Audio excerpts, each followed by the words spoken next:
Hola a todas y a todos, ¿qué tal? ¿Cómo estáis? Espero que estéis pasando un buen confinamiento dentro de lo que cabe y hoy traigo un problema de la parte de disoluciones en el que hablaremos de las propiedades coligativas de dichas disoluciones. En este problema en particular vamos a trabajar con tres de las propiedades coligativas, que son el descenso crioscópico, el aumento bulloscópico y la disminución de la presión de vapor. Nos faltaría la presión osmótica, que es la cuarta, pero en este problema no lo vamos a tratar. Nos quedaremos simplemente en las tres primeras. El problema es de un examen de farmacia de la Universidad de Barcelona y voy a dictarlo para que quede en constancia y para que no haya ninguna duda. Nos dice: la gráfica de la figura muestra el diagrama presión-temperatura para un disolvente puro y para una disolución diluida de un soluto no volátil que contiene 17,7 gramos de soluto por kilogramo de disolvente. Esto lo he indicado aquí, que vendría a darnos la concentración de la disolución en gramos de soluto por kilogramo de disolvente. Esto no es ninguna concentración específica.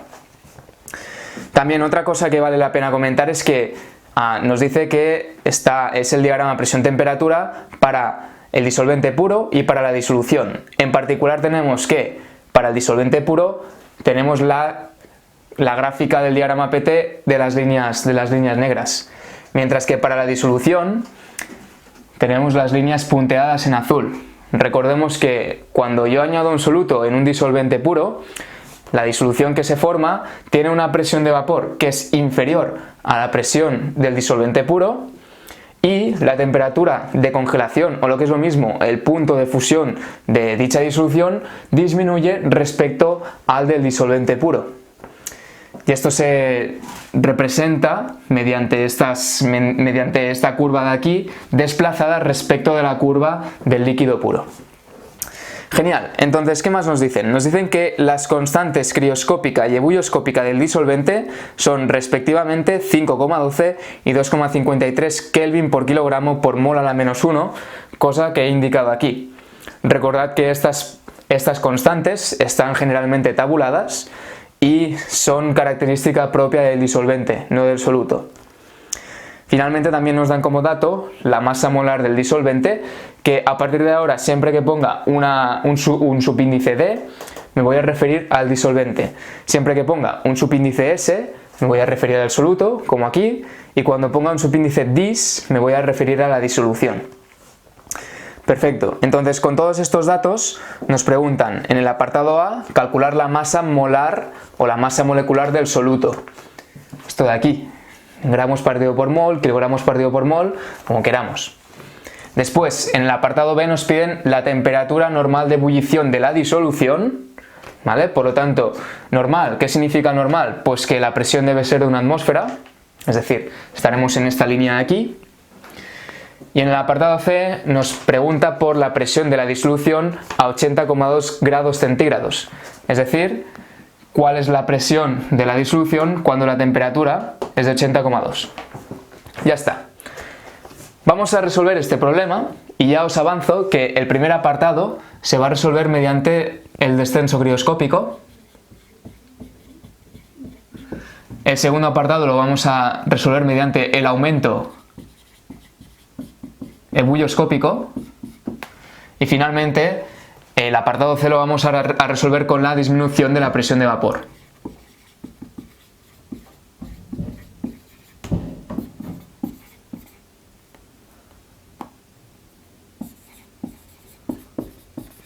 Perfecto. Pues ahora que ya os he introducido un poco cuál es la propiedad coligativa que vamos a utilizar para cada uno de estos apartados, vamos a empezar con el primero y para no borrar el gráfico pues me voy a restringir solo en esta zona de la pizarra. Así que voy a borrar esto de aquí.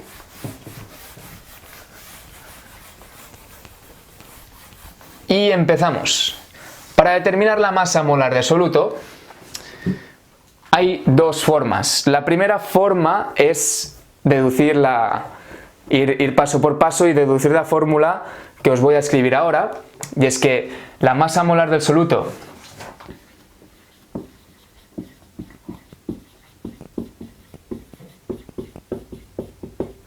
a partir del descenso crioscópico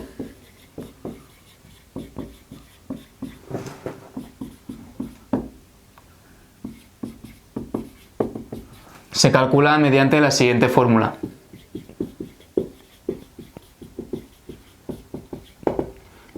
Tenemos la masa molar de soluto es igual a menos la masa de soluto que tengamos dividido entre la masa de disolvente. Y dejadme hacer un apunte aquí. A partir de ahora, en estos problemas de disoluciones, las masas las pongo en W.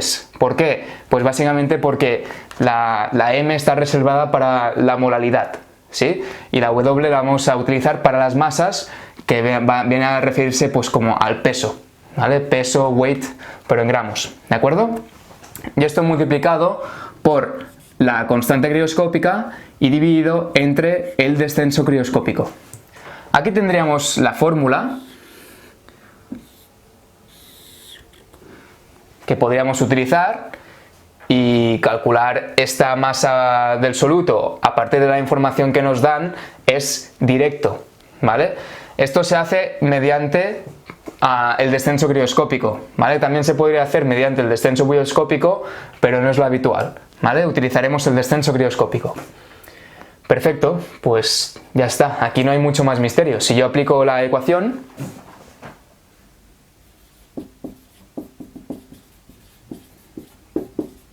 con los resultados, con los datos del problema, tenemos que el peso de soluto, ¿cuál es?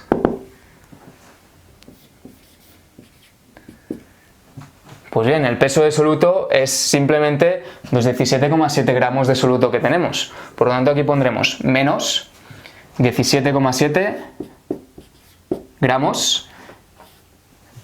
¿Peso del disolvente? Pues bien, si tenemos 17,7 gramos por kilogramo de disolvente, pues esto significa que tenemos 1000 gramos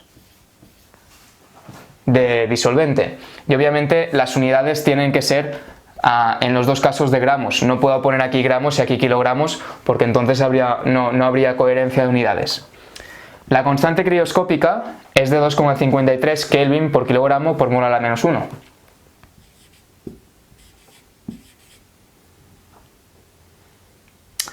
Dejadme que aquí ponga gramos, aquí pondré gramos para indicaros las unidades. Aquí pondremos Kelvin por kilogramo por mol a la menos 1. Y finalmente, si dividimos entre el descenso crioscópico, pues esto es lo único que nos faltaría. Lo único que no es ningún problema determinar el descenso crioscópico, porque el descenso crioscópico no está más que indicado aquí. Recordad, el descenso crioscópico es la disminución del punto de congelación o del punto de fusión de la disolución por añadir un soluto en un disolvente puro. Y se calcula con esta diferencia, ¿vale? Entonces, yo apuntaría, para calcular el descenso crioscópico, pues os pondría el valor de la temperatura del disolvente puro, 5,61, menos... Perdón, lo pondré al revés, normalmente se pone al revés, ¿de acuerdo? Para conservar el signo negativo, restaremos 4,55, que es la temperatura del punto de fusión de la disolución, menos el punto de fusión del disolvente puro, 5,61. ¿Vale? Así conseguimos que el resultado dé negativo y no haya incongruencias con este signo negativo que he puesto aquí. Y obviamente pues esto estaría dado en grados centígrados, pero hay una cosa que hay que tener en cuenta, que es que si yo resto grados centígrados, si hago un incremento en grados centígrados, este incremento será el mismo en grados centígrados que en Kelvin. Por lo tanto, me puedo permitir el lujo de poner aquí Kelvin en lugar de grados centígrados, porque las diferencias son las mismas, ¿vale? Cuando hay incrementos, de modo que gramo se va con gramo, aquí ya nos queda dimensional, Kelvin se va con Kelvin, y aquí nos quedará simplemente un resultado en términos de kilogramo partido por mol a la menos 1. Vale, esto ya no lo necesito. Perfecto, entonces el resultado que a mí me da es de 0,0855 para ser más exactos, kilogramos partido por mol. Fijaros que las únicas unidades que sobreviven son el kilogramo partido por mol. Y obviamente, como normalmente las masas molares o las masas moleculares se expresan en gramos partido por mol, pues lo único que tendremos que hacer es multiplicar por 1000 para expresarlo en gramos, ¿vale? Hacer un simple factor de conversión. Y estos son 85,5 gramos por mol.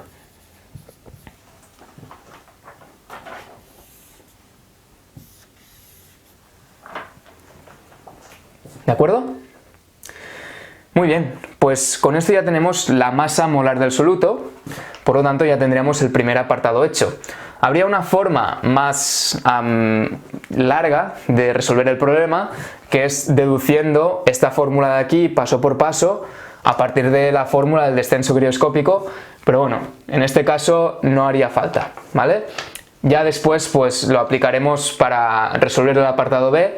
En el aumento bulloscópico vamos a aplicar las fórmulas explícitas tanto del descenso crioscópico como del aumento bulloscópico. Perfecto, pues ya tenemos el apartado A. Vamos a por el apartado B.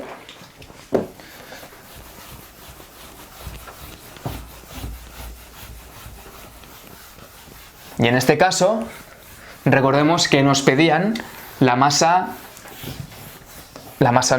nos pedían el punto de ebullición normal de la disolución, es decir, el punto de ebullición a una presión de 1 atmósfera.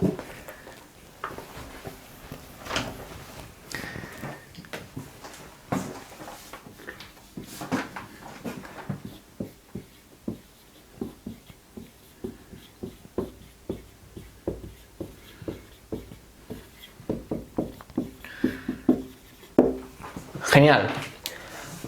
Para poder calcular el punto de ebullición de la disolución, utilizaremos el aumento ebulloscópico. El aumento ebulloscópico es el aumento de la temperatura de ebullición de una disolución debido al añadir un soluto en el disolvente. Entonces, sabemos que, antes de entrar en el diagrama, sabemos que el aumento ebulloscópico, esto es por fórmula, no es más que la temperatura de ebullición de la disolución, igual que hemos hecho antes con el descenso crioscópico, pero en este caso con el aumento bulloscópico, menos la temperatura de ebullición del disolvente puro en las mismas condiciones de presión, es decir, en este caso en presión 1 atmósfera. Y este aumento ebulloscópico se puede calcular conociendo la constante ebulloscópica del disolvente y conociendo la molalidad de soluto. Esto es una fórmula que hay que recordar, igual que la que os he escrito antes, de la masa molar. Y a partir de aquí, nuestra incógnita es determinar esto de aquí.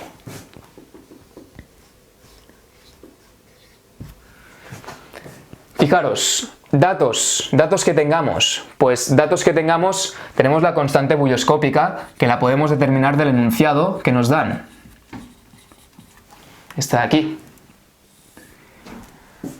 Más datos, la temperatura de ebullición del disolvente puro se puede calcular a partir del gráfico, ¿vale? Que precisamente es 80,2 grados centígrados.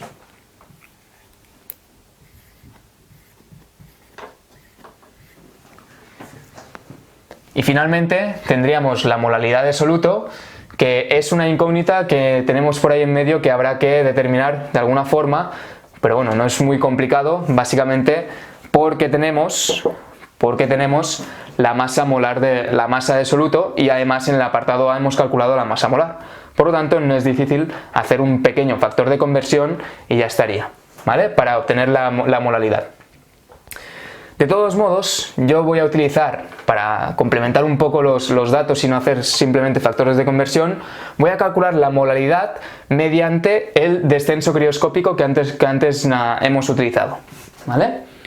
Simplemente para hacer algo diferente, para utilizarlo todo. Repito, podríamos hacer un factor de conversión conociendo la masa del soluto y la masa molar del soluto, y ya estaría. Pero en este caso lo calculamos con el descenso crioscópico.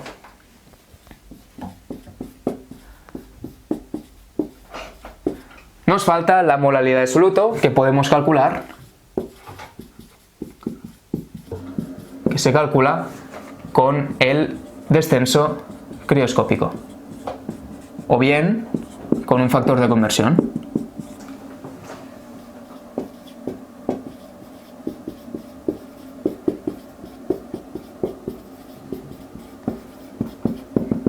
conocida la masa y la masa molar. Bien, si yo utilizo el descenso crioscópico, tenemos que este descenso crioscópico por fórmula se puede calcular. Esto es simplemente la temperatura de congelación o el punto de congelación, que es lo mismo que el punto de fusión de la disolución, menos el punto de fusión o el punto de congelación del disolvente puro. Vamos, que es lo mismo que esto, pero en este equilibrio de aquí, ¿vale? Bien, entonces esto se puede igualar como la constante crioscópica multiplicado por la molaridad de soluto. Resulta que conocemos este descenso crioscópico, conocemos la constante crioscópica y a partir de aquí podemos calcular la masa molar, la molaridad de soluto. Entonces, la molaridad de soluto se podrá calcular como, perdón, me he dejado un signo menos aquí. El signo menos indica que es un descenso. Es decir, descenso crioscópico, la temperatura disminuye. Es decir, que esto es más pequeño que esto, ¿vale? Molaridad del soluto se podrá calcular como menos el descenso crioscópico que podamos calcular dividido entre la constante crioscópica. El descenso crioscópico lo hemos calculado antes y esto nos daba menos 1,06 Kelvin en este caso, aunque podríamos haberlo puesto en grados centígrados. Ya sabéis que los incrementos no entienden de si pongo Kelvin o si pongo grados centígrados. Y aquí dividiremos entre la constante crioscópica, que en este caso vale 5,12. ¿De acuerdo? Pues bien, haciendo este cálculo, la molaridad de soluto nos da de 0,207 mol partido por kilogramo.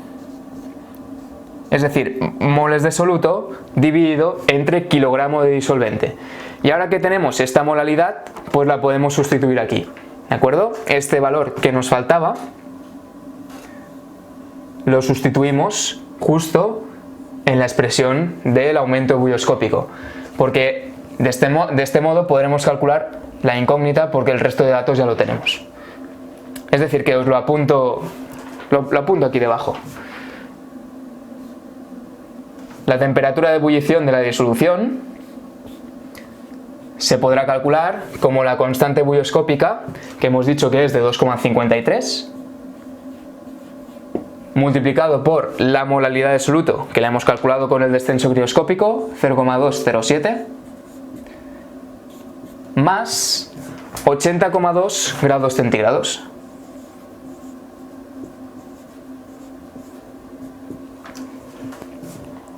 Y bien, con todo esto obtendremos que la temperatura de ebullición de la disolución en condiciones normales es de 80,72 grados centígrados. Hay una cosa que me gustaría comentar, y es que si uno se para a mirar las unidades, esto tiene unidades de Kelvin, ¿vale? Esto tiene unidades de Kelvin y aquí estoy utilizando grados centígrados. ¿Es esto una incongruencia? La respuesta es que no, ¿vale? Si no queréis entrar en confusiones, utilizad todo Kelvin y ya está. Pero la cosa está en que cuando yo hago este producto de aquí, en el fondo, esto no es más que un incremento, ¿vale? No me expresa más que un incremento. Y por ser un incremento, las unidades no depende de que sean Kelvin o que sean grados centígrados, ¿de acuerdo? Por lo tanto, es independiente que aquí utilice grados centígrados o Kelvin. Aunque de forma general yo recomiendo utilizar Kelvin y así nos olvidamos de líos y lo hacemos todo en sistema internacional. Genial. Pues ya tenemos la temperatura normal de ebullición de la disolución y finalmente en el apartado C lo que nos piden es la presión de vapor de la disolución para una temperatura de 80,2 grados centígrados. Bien. Pues vamos a hacer el apartado C, finalmente, en el que recordemos que nos pedían la presión de vapor de la disolución a 80,2 grados centígrados, ¿vale? Precisamente a esta temperatura de aquí. Resulta que nuestro disolvente puro hervía a una atmósfera precisamente a esta temperatura.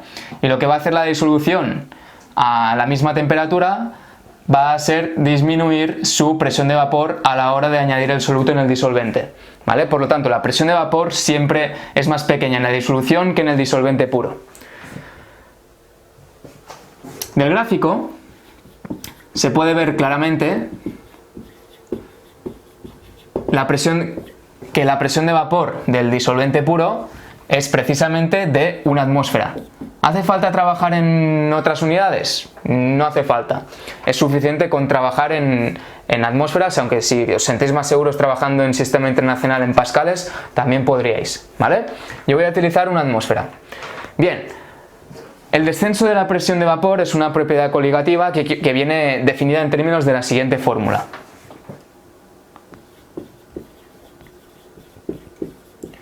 Sabemos que el descenso de la presión de vapor, que es la diferencia entre la presión de vapor de la disolución menos la presión de vapor del disolvente puro, se podrá calcular como menos la fracción molar de soluto en el líquido, es decir, en la disolución, apunto aquí en el líquido, aunque no haría falta, normalmente no se pone, pero es en el líquido, ¿vale?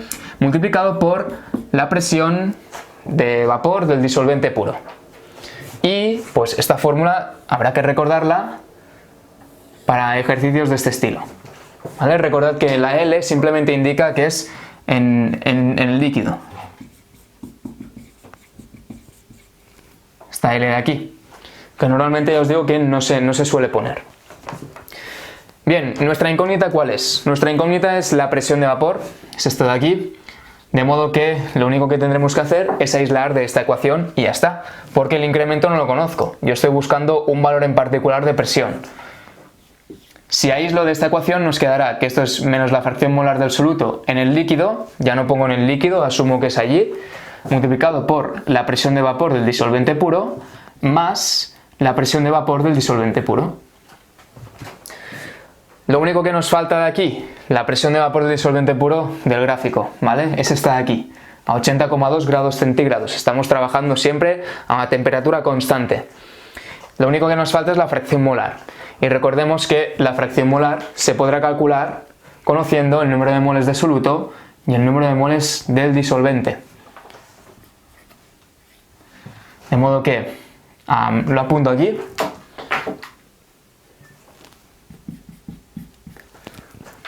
Recordemos que la fracción molar no es más que fracción molar del soluto, número de moles de soluto, en este caso, dividido entre el número de moles de soluto más número de moles de disolvente. El número de moles de soluto y el número de moles de disolvente se puede determinar muy fácilmente conociendo la masa de soluto con la que estamos trabajando y conociendo su masa molar. ¿De acuerdo? Si trabajamos con 17,7 gramos de soluto, entonces implícitamente estamos trabajando con la siguiente cantidad de moles. Recordemos que aquí tendríamos que utilizar la masa molar que nos ha dado 85,5 gramos por mol. Pues recordemos que por 85,5 gramos de soluto tenemos 1 mol de soluto.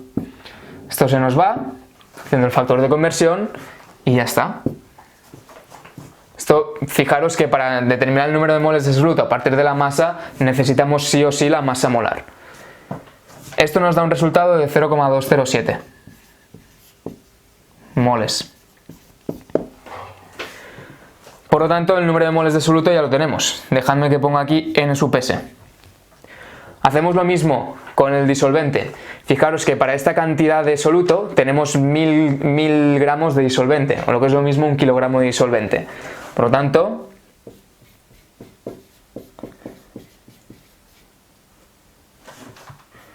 $17,7 gramos de soluto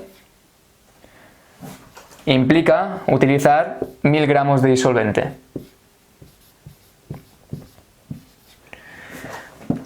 Y conociendo la masa molar del disolvente, pues hacemos el mismo factor de conversión. Tenemos que para 78 gramos de disolvente tenemos precisamente 1 mol. Gramo se va con gramo y esto nos quedará pues un número de moles de 12,8 moles.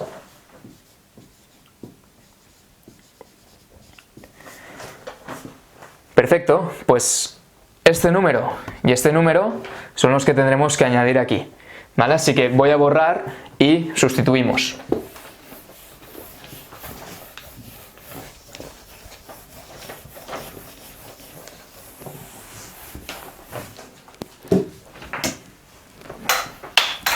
Vaya.